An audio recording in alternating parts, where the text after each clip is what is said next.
welcome to Table Talk, a place for honest conversations and meeting friends. I'm Betsy Thompson, and I'm so excited for you to get to meet a new sweet friend. This is Lauren Caffey. Thank you for coming. Thanks. It's going to be so fun, y'all. I can't wait for you to get to know her, and you will see our table has special treats, which we'll get to. But before we get to this, I just want y'all to get to know Lauren a little bit. And so, Lauren, you and your family attend Sagemont. Come here. And so just tell me real quick, names of husbands, kids, grandbabies. Yes. Best. So my husband is Troy Caffey, and then I have my oldest daughter, who will be 30 next month. And then, is she okay with you saying? Yeah, probably not. Yeah, probably. In fact, we were practicing, and she said, "Okay, just don't say my age." But okay, she's 30. It's fine. It is what it is. It is. And then my next child is my son, and he will be 28 in August. Okay. And then Carter, and his name's Colby, and Carter is 23, and McKenna, my baby, just turned 19. Okay, that's awesome. And she goes to school in Louisiana. Yes, and plays sand volleyball. Sand volleyball, so fun. Yeah, it's that's cool. really cool. It's you really said cool. She's home for the summer. She is, and I'm so glad. I miss her terribly, but she's doing fantastic. Yes, so. People that ask me when my kids that have grown up and are away, they're always like, "How do you handle it?" I'm like, if they're thriving where they are, exactly. Oh, I couldn't ask for more. It just makes it okay. Yeah, that's exactly true. Yeah, totally. Yeah. And then grandbabies. Oh, yes. I have Wyatt Anderson, who'll be 5 next month. So sweet. And Ellie Grace, who just turned 2. And they call me Levy. Which is the best grandma name. Yes, I adore it. They call me Levy. They picked it out, or my daughter picked it out. Okay. Because I had a whole bunch of other names, and they nixed all of those. Yes. They're like, no, you are a Levy, and that's what you're going to be. I adore that But they name. call me, my 2-year-old calls me Wubby, and Wub, and yeah, anything you want. You say Wub, I'm yours. My 5-year-old will even do that. He'll see Ellie, and then he'll say Wub. Yeah, he's working. Oh, yeah, reeling me right in. Yes, Yeah. absolutely. That's amazing. Okay, so tell me a little bit about your Sagemont story. Okay. Because it is so interesting and unique. Yeah, it is. It's very unique. I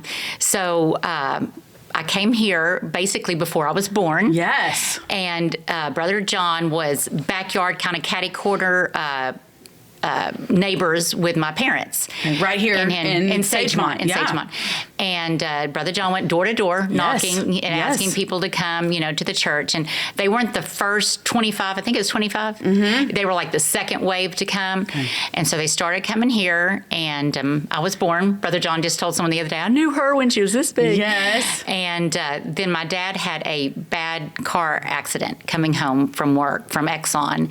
And he lived about 3 months and passed away right before I was 2.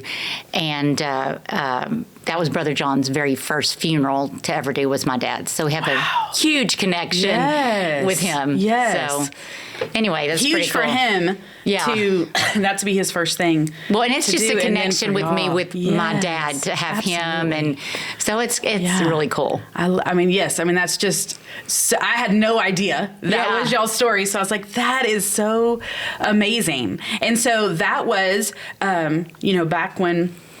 It was the original chapel. Right. And the original chapel has since been torn down, and that's where the new student building is. Right. And so I want you to share just a really cool connection. Share a little bit of just how connected you are to NVision. Right. That is that so new building. Crazy. In fact, we didn't even realize when I was telling her earlier about NVision was the old chapel, where my parents originally went, and now I'm involved in. And now how God has worked that together. Right, y'all were there. You were a part of that original building, and now to be such a neat part of the new building. Yeah, that's really crazy. So cool. So tell us a little bit about just your NVision story. Okay, so we started going here, and I wanted to become involved, and I just didn't know. I'd done the kids. I'd done all the things. In fact, I even thought about doing the yard. I'm like, I'll just sign up for the yard crew. I love to be outside. That'll work for me. And so we had just really been thinking about it. We just didn't know where our niche was. And we were in Sunday school. We were in Chuck and Stewart's class, and Elizabeth came, and she introduced NVision and what we were doing, and Brother John's vision for NVision. And I loved her immediately, standing up, talking to our class. Right. And so she told us about it. She said, if you want to get involved, let us know, come see me, whatever. She walked out. I got up at Sunday school and followed her out. Oh, cool. And met her in the hall. And I'm like, I want in. I just feel like this is That's what awesome. I want to be a part of. So Troy and I were on the committee, and everything, was rolling until, 2020, and the world shut down. So that's just kind of how I originally got into NVision. And whenever NVision first started all those years ago, we did lots of different things. Like we had a massive garage sale where people could bring stuff and help with the garage sale, and all that money went back into NVision. We did lots of different things to help people come up with ways of how can God move his money through you. And one of the things that we did, and I don't even remember what year it was. I remember we did it. It was 2019. Okay, so in 19, we did a thing where we gave out seed money. So, like the parable of the talents, where we gave out seed money, and it was, you maybe got $1, you maybe got $2, some people got $5. It was in an envelope. You just grabbed one or whatever you got. And what we were encouraged people to do was, don't just go bury that money and bring it back, but go out and plant it, do something with it. And then, however God blesses that, bring all of that back into NVision. And so on that Sunday or whatever, y'all got seed money. We did. Me and my husband and my 2 youngest and my parents. Okay. We all got $2 bills. Which is, in fact, I still have mine taped up in my cupboard just to remind me where it started. But so we had $12. Okay.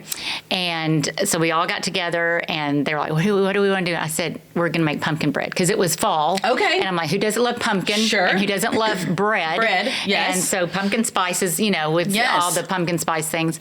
So started making pumpkin spice bread, and it completely took off. Really? I mean, I make more pumpkin spice bread than you can even imagine. Did everybody help bake or just you? They helped me wrap more than bake. Okay. And it's probably because I'm a little particular. Yeah. Okay. That's a good word. Listen, if I can just enjoy what you've made, I will let you be particular all day long. They're like, okay. I'm like, no. Right. I'll just do it. Yeah. I had somebody tell me once that baking is a science, whereas cooking, you can kind of chunk and throw. No, but really baking is like, if it says a teaspoon, if you do more or less, it's going to affect how it comes out. I read, like you want, for baking, you want your eggs room temperature. And with cookies, you want them cold. So I learned a lot of things about baking. Wow. Okay, so pumpkin spice bread was pumpkin spice bread was the thing. And so we took our $12. Yeah. In approximately 12 weeks, turned it into $1,200. Oh my gosh. So that was so It gives me chillies. cool. Yeah, That's it amazing. was so cool. We were so excited to turn that in. Well, then it was over. Right. And so we people start messing with, I want pumpkin bread. I'm like, oh, okay, well, I can keep doing this. Right. So I did pumpkin bread, cranberry orange bread, banana nut bread, Christmas cinnamon bread. And I love doing it, but then it kind of got monotonous because I like the creativity as well as the baking. So the funnest part to me was wrapping them, having a cool... Yeah, making it look cute. Exactly. Yes. And so in December, we always have a Christmas tea with the girls. My mom, my 2 sisters, and my kids and nieces. All the girls get together and have Christmas tea. Well, this year it was in January because we had so much going on in December. And I said, let's do something different. Let's have this lady come and do a cookie class. That would be fun. That's something fun. different. We could all, do something together. So we did that. And I was sold. I'm like, this meets all my needs. Wow. Because it's got the creativity and the baking and the things. Well, that was January 2020. Right. So, the world shut down in March of 2020. I had nothing to do but bake. Baked, watch YouTube videos, research, followed all the cookiers, just tweaked my recipe, learned the do's and don'ts. Wow. So that's got me started. And then my husband's like, you've got a little business going here. And I'm like, I do. So now it's been 3 years, and God's timing was perfect. perfect because McKenna left for college. Yeah. I've been a mom my whole life. I was a stay-home mom. And, 25 years, that's all I've done is kids. And I was scared. I'm like, well, what do you do? Who am I? Absolutely. So this fit right in. It turned into a little business. And so, I just felt like God said, this is how we started, and I needed to give back. So everything, all the proceeds I make, 12% of everything I make goes to NVision. That's so cool. Yeah. I love it so much. So you had never really made cookies before. This wasn't no. something you had. Like, this was something you have learned. Oh, absolutely. Practice, more practice, YouTube, mistakes. That is amazing. Yeah. Because, y'all, I'm going to show y'all. She brought us samples. We're happy. But y'all, look. And you can pick them up. They don't fall apart. Look, it's a hot dog. It's a hot dog for 4th of July. And look at this cool tie-dye shirt. They're all so adorable. I want you to see them all. There's a little America. How many cookie cutters do you own? Oh, I couldn't count. I couldn't count. How do you do cookie cutters, or are you individually cutting? No. Cookie cutters, yeah. But some people make their own cookie cutters. I don't want to do that. That's not fun. That's a lot. So I was looking at one of these. These are Father's Day ones. They're so cute. I'm going to show you a couple. But it says Grand Prize Dad. And it's written on here, and it's perfectly written. And I was like, do you hand do those? And she does, because we've ordered... Here at the church, we order cookies from her quite a bit. And they are always perfect. They look beautiful. They taste delicious. But the writing on every single one, and we order 100, every single one looks identical. And I was like, how do you do that? Yeah, I have a projector, and I am not a tech person. I mean, at all. And so that was challenging. Another challenge. Yes. I have a projector, and you hook your iPad to it, and you download different apps, and it projects on my cookie, so I can do the detail work. Is all. Thank goodness, because how did you even? I mean, I guess you saw that somebody else was doing it, and you were like, "That's okay." YouTube cookiers. I follow everything. At night, I'm watching, and my husband's like, "Oh my gosh, turn off the cookie channel." More cookies. And y'all, look how cute this one is. Is this it? Yes. Okay. So cute. So it was for Father's Day, but it's a paint your own cookie. And this, do you make these? No, I order those. Okay, so it's like little icings or colors. Food colors. Food colors, so you get it wet and then you can decorate your cookie. What a fun idea. Do you just have so much fun coming up with new and different ideas? Yes, it's creativity is good and bad, because sometimes I'll wake up at 3. I have a little notepad. I'll wake up at 3 and go, because if someone has a different order, like I had a graduation the theme was books. Oh. And so I wanted to incorporate the graduation theme along with books. And so I research, and then I'd wake up and I'd write down, oh, this would be a cute idea, or this would be a cute idea. Oh my gosh. So I like a challenge, like something real different, but it does tend to keep me up at night, or I can get obsessive. What are some of the funnest ones you've ever done? Like, if you think back, you're like, that was so fun to make those. I did love the books just because it was unique. Did you just make a book, or was it like an open book? How did you end up doing it? I did an open book, and I had flowers coming out of the book. Oh. And then, and all of these are on my Instagram and Facebook and all that. Yeah. I'm trying to think of some of my other favorite ones. I really enjoy doing florals. Okay. I love that. I love all the holiday ones. Yeah. And it's fun because it gets you, in the mood too. Yes, because you're looking at it. Going. Like Christmas, I'll have Christmas music going. Yes. And then people come to the house to pick them up. So because I'm in I call it my kitchen, and sometimes I may not get out like for 4 days straight. My car doesn't move. Yeah, I mean, I was going to say, this is a lot of work. Yeah. So cookie classes has been my next venture. That's fun. And I just put it off because I'm like, I don't know enough. Who am I to do this and this and that? And I did my first one for Mother's Day. And I had mothers and their daughters come. Fun. And then I did a kid one too. Okay. With mother. Loved it. I'm like, okay, this is my next thing. And then I get to share my Sagemont story, and it gets to be my testimony. I love that so much. That's really fun. That is so fun. I love everything about it. And they are so good. Listen, we've all had really good sugar cookies. These are really good. They're not too hard.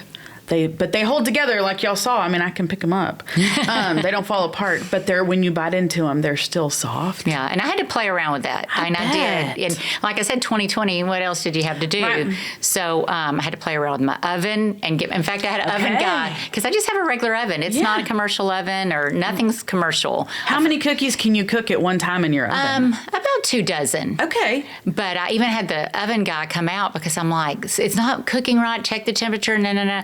So I had to learn, because you want your cookie, this is a fact, thank goodness this one's right, to be the same on the front and the back. See how the back So you don't want looks the just back darker? No, you want it to be, for cookie etiquette, whatever, that's the perfect way to do it. So I had to learn in my oven, I have to put 2 in for half the time, then switch them, turn them, and put them back in like this to get them. But, how many did I get? I was going to say, how long did that take? So that took a while. Oh, my and goodness. then perfecting my cookie recipe. Sure. I wanted to just, and people, oh my gosh, my kids were like, do we have to taste any more cookies? Yeah, this one's perfect. But my neighbors love me. I was going to say, I'm sure all the people around you are like, ooh, cookies. Yeah, and I even post. I'm like, y'all, I've tried something new. Anyone want to come sample? And you're like, I'm on my way, That's so fun. What a cool, and that's such a neat outreach too. Yeah. Like you even were saying earlier, that doing this, we were joking, it's kind of like a love language. Oh, no, it is a love. Baking is a love. It should be listed. It should be the 6th one. It should be one. Because people love food. Yeah.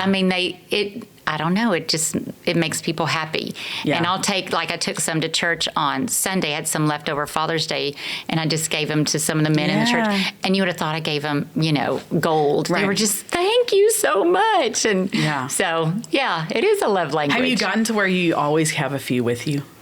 No, I don't. I really don't. Okay. So don't mob her at church. Yeah. See her. There's no guarantee of cookies in her purse. Well, they go pretty fast. They really, So. And I thought, so you don't get tired of these? Eating them? Yeah. Oh, no. I wish I did. So, yeah. That's amazing. And I'll have to stop myself, because if there's one that breaks or whatever, you just stick it in your mouth. You don't even think about it. So, that's kind of a challenge. So that's so fun. And your kids and your grandkids and everybody, oh, yeah. I'm sure. They come in and they say, Wubby, what cookie do you have? And I have their own special bags of icing in the refrigerator. Oh, so they can decorate. Yeah. That's really cool. Yeah. Now, since you bake cookies so much, do you still, do you enjoy baking or cooking anything else? Okay, so there for a while, when I'm really, really busy, I don't. I've been in the kitchen for, 10 hours straight. I don't want to cook. But I've kind of balanced that.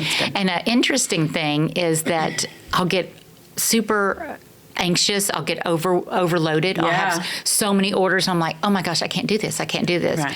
And it works out. And then I'll get a few and I'm like, oh my gosh, I don't have any orders this week, And for some reason, that works out as well, because someone will need me. My kids will need me. My parents someone will need me. So that is always a prayer in the morning, to give me what I need, but not too much to handle. Yeah, that's amazing. It's really crazy how it always seems to work out. So that's so cool. So how did you even start? How did you have customers? Was it just people you knew and you were like, hey, I'm making some cookies. Well, it was really some? crazy, because like I said, it's 2020. Yeah. So everyone's home and they're bored and they're hungry and they're looking for good cookies. Yeah. So at first, that was January. The first cookie I ever sold was February. Okay. And so it was Valentine's. And I look back, some cookiers will post like, oh, look at my first cookie and look how far I've come. I'm like, I'm not ever posting those cookies. That's so cute that you're okay with yourself, but I am so embarrassed that was and I thought it was fantastic. Sure. I'm like, oh, look at this. And now I'm like, oh my gosh. But so me and my daughter, because she was home too, she was a junior in high school. And so we just stayed and baked cookies and flooded them and did all different kind of things for Valentine's, and I just put them out there. Okay. And people bought them. I'm like, oh, okay. And they would go, you're so talented. You're so good. And I'm like, okay, if you think so. It is. So, I know when you say it's really practice. Oh, it is. It's practice and practice. Yeah. But y'all, I know myself. And I don't know that I could. You could. I don't know. I promise you could. Listen, Yeah. I'll come to a cookie class. Yeah, exactly. You can show me. Exactly. And it's funny because I had a friend who said, "Aren't you worried they're going to become a competitor? You're teaching all these people." I'm like, no, because most people leave and they say, "Oh my gosh, I'm so glad I have you. Yes, I don't tell ever me, want to how do do I this do this?" again." And you made the cookies and the icing, and I just showed up. Exactly. They're like, no, this is not something I ever want to do. So do you always have dough in your refrigerator and icing in your Pretty refrigerator? much. Oh, yeah. Okay. Pretty much always. Because you just make big batches of it and then just pull out what you need. Yeah, I'll make several batches, like for the week or for the next couple of weeks, and freeze the dough. And so when it's ready to go, and that's also good if people have last minute orders and I can take it. I'm like, I'll just do it. That's so amazing. Yeah. And these smell so good. My house usually does smell pretty good. Oh my gosh, they smell really good. I made dinner last night, and my house smelled, like dinner. Yeah. And I'm like, it smells weird This is to me. the wrong odor. Yeah, this is not right. I got to get this out before I start baking tomorrow. So fun. That's awesome. Well, I adore all of this so much. And I think it's so cool how God, through Sagemont, gave you this gift and idea, and that what a testimony that you are continuing. Well, and it's so full circle that is just amazing to me in and of itself. Awesome. So, and we love the church. When we first started coming back, and my daughter, I asked her, I said, okay, so, when we were visiting, and I said, why do you think we should come here? Why do you feel like this is where we should be? And she says, Mom, they're just so glad you're here. She goes, they don't care what you look like, what you have on. They're genuinely glad to see you. Yeah. And the integrity of this church, it's just above board. Yeah. And so we love the church. Love that. We love being able to give back, and it's been a blessing. And I can't wait. I wish I could go with you. Maybe when you do it, you have to call me and I'll go with you. I want to be there when you walk into the student building. Yeah. And see the brick wall. Oh, yeah, the original one. I mean, they took bricks from the original chapel, saved them, and then now they're in the student building on a huge wall with a beautiful cross on it. And it's those original bricks. Right. And how amazing your story is. Right. That you were in that building as a baby, and then now the impact you have made on this new building. Yeah, it's just super amazing. Cool. It is. It's very cool. And Brother John's legacy, and my first dad was there, and so it's really cool story. It's amazing. And you never see how God works through all that and through 2020 and everything kind of, and it gave me the chance to practice and to get better. I just think it is the coolest story, and that's why I was like, you have to come and share this story. And then also, y'all, seriously, we order cookies from her a lot, and she is so awesome. People always love them, and they're so delicious. And so tell us just what is your Instagram? How do people find you if they want to go look at all the things you do? It's Lovey's Oven Bake Shop, and I was originally Oven Levin was my name when I made the breads. Okay. And then my daughter said, Mom, you're Lovey. You need to be Lovey's Oven. And I think there is already a Lovey's Oven, so I added the Bake Shop, which I love the nostalgia of the word bake shop. So it's Lovey's Oven Bake Shop, and I'm on Instagram and Facebook under Lovey's Oven Bake Shop. Lovey's Oven Bake Shop. It's so sweet. I wish y'all could all have a cookie because they're really yummy. I haven't had one today, but don't you fret. I will have one of these because they're Elizabeth, so good. was it Elizabeth who called me and asked me? Yeah, it was Elizabeth for Chuck's retirement. Yes. So there'll be some there. They will be there, which is fun. Yeah. That's true. A lot.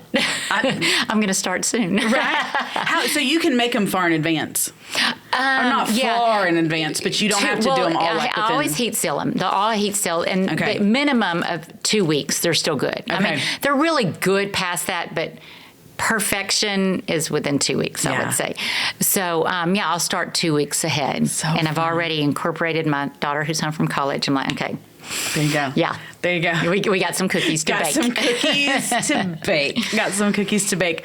Well, I so appreciate you coming and hanging out. You. And y'all, when you see Lauren around church, go talk to her. If you ever get a chance to have her cookies, go on her Instagram and tell everybody how awesome they are. And just know, I mean, y'all, every time you order cookies. Part of that's going back to our church, to the NVision project, to help that building, one, get finished, which is amazing. But then also, once it's finished, there's still lots to be done, to make it keep running. So I just adore that you've done this, and they're so sweet and so cute. Well, and thank you. I appreciate you coming. Oh, thanks. I enjoyed it. Good. I really did. You did great. It was super fun. It was awesome. Hey, thank y'all for watching or listening to Table Talk. And like I said, if you see Lauren, go up and chat and see what she's got going on, and go follow her on Instagram and see all the neat things she has going on. Thanks for hanging out with us today. We'll see you next time on Table Talk.